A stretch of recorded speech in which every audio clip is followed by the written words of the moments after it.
Hi, my name's Tavis Callard from the Tavis Callard team at Aura Property, and today I'm standing at this beautiful two-bedroom property in Caloundra West at 56 Crescent. This particular property has just been fully refurbished all the way throughout. It's had new paint, grout has been cleaned, we've got new paint on the outside, it's in immaculate condition. It's got two really large bedrooms, both of them with en-suites. It has a 1.5 car long garage, which could easily be converted with a bedroom at the back to turn this into a 3-bedroom if you wanted to.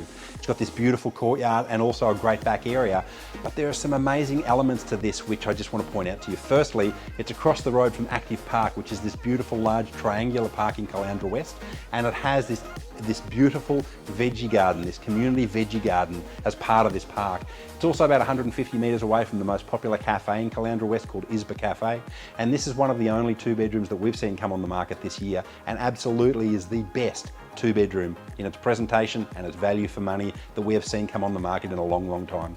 So do yourself a favour, if you're in the market to look for an investment or somewhere to live, come down and check out 56 Crescent in Caloundra West. We look forward to seeing you soon.